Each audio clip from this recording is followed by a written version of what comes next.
No meat left on the bone. Beautiful.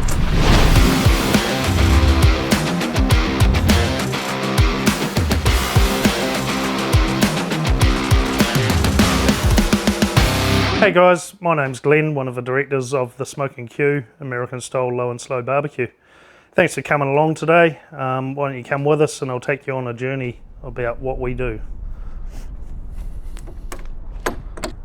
So this is the food trailer that we purchased. Spent the last year working really hard with all our events and weddings and the likes. Saved every penny we could to get ourselves more professional and into the scene. So she's all been custom built, built basically around the fridges to maximise the space we need, and works a treat in all areas of public, private events and catering.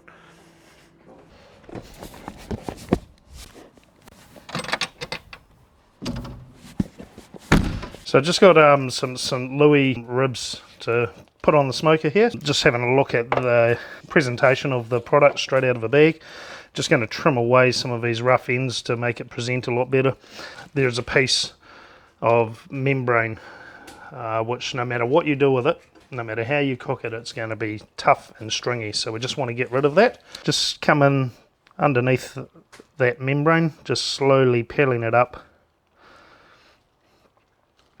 until you can get your finger under there and lift it a little bit more.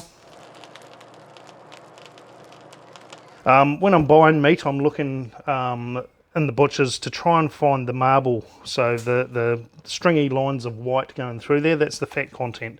The biggest thing that we do with low and slow is we render down the fat, so it provides a premium product. Treat it the same as the pork ribs, so we'll get that blunt knife in under here, we'll peel back the membrane, and when it comes to the top I'll just show you a little bit of this. So we'll just start off shallow until we're exposing some of that meat, and we'll just work all the way across the top like this, getting rid of that silver skin. The rub, when we apply the rub, the fat won't help the rub or the smoke penetrate into the meat, so that's the reason we're removing all this fat. So there's two different muscles in the brisket.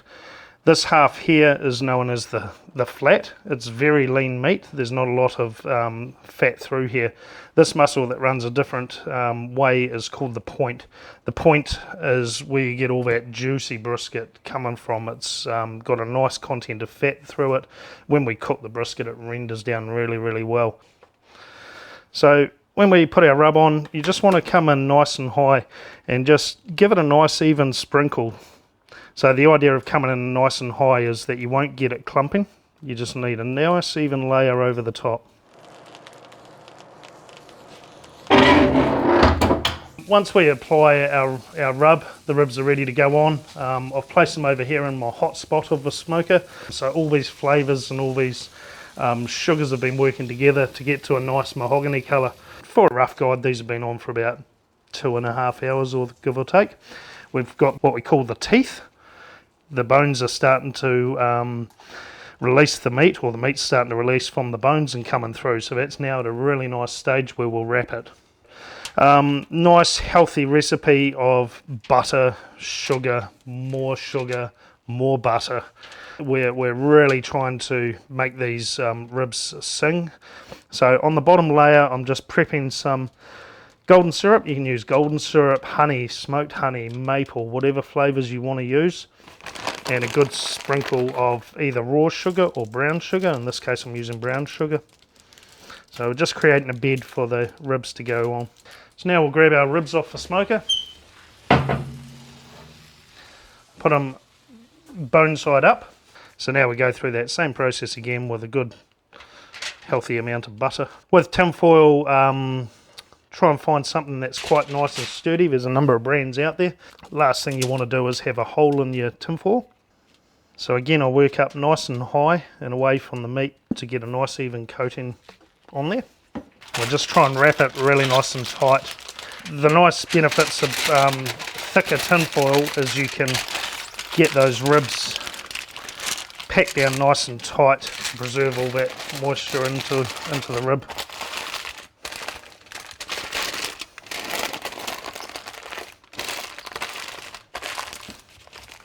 Then we pop them back in the smoker, and they'll sit in there for best part of an hour, and then we'll have a look at them and see how they're going. So in here, I like to play around quite a bit. So I've set myself up with a bit of a homemade dry aging fridge. So I've got a rack of T-bones sitting there, some Flintstone steaks. The T-bone's been in for about a week. The ribeye went in yesterday. What I'm going to be doing with this one in particular is take it through to about 40 days. I'm going to coat it with basically a paintbrush over the top with clarified butter, put a few layers on there, let it set, put it back in there and leave it for another 90 days. So come around January, end of January, she'll be ready to eat. The spritz, well, what that does is this meat has been sitting here, the smoke's rolling over, the meat is drying out. Simple garden bottle from the hardware store, 20 bucks, and we just put in a thin layer of water over the top just to retain that moisture. You only want to do that after the first probably hour and a half of the cooking process. The reason you don't do it earlier is you've just applied all that rub, it hasn't adhered to the meat. If you put a layer of spritz over, you're just washing that flavour off. So it's been about an hour since we wrapped our ribs in tinfoil. So you can see those bones are starting to peel through quite nicely. So that is now ready for sauce. We keep all the cooking liquor in the base just to keep the moisture on the ribs. So you're basically just forming this into a nice little shape. Some people will grab a pastry brush and brush over the top. The thing with doing that is you end up with brush marks in the finished product. Another half hour, 40 minutes, we'll just keep an eye on that, and the ribs are pretty much ready to go, so it's just about finishing that sauce on there now. So a traditional accompaniment to American low and slow style is the traditional cornbread. So we're going to go with a skillet cornbread here. We'll pop that up into the hot spot, which is running probably 275. When it comes down to competition, the judges are looking for one bite, one clean bite. So what we should do is be able to put the rib in our mouth and leave a bite mark around there with a nice clean bone. So if we're thinking about competition for a second, we'll have a bite and we'll see what it does.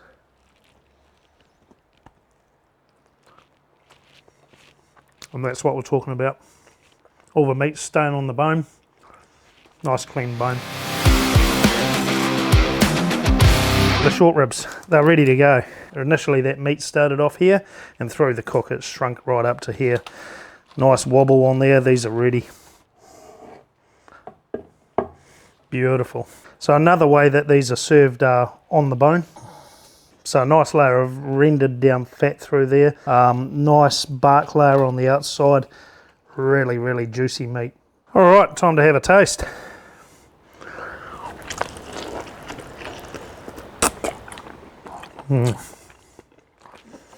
That's so juicy.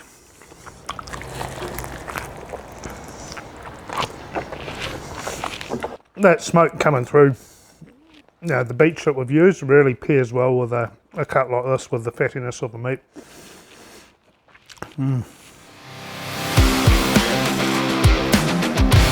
Applied the rub, same rub as what I've used on the pork ribs, and put it in the smoker. So 5.5 hours just running naked exactly as it is.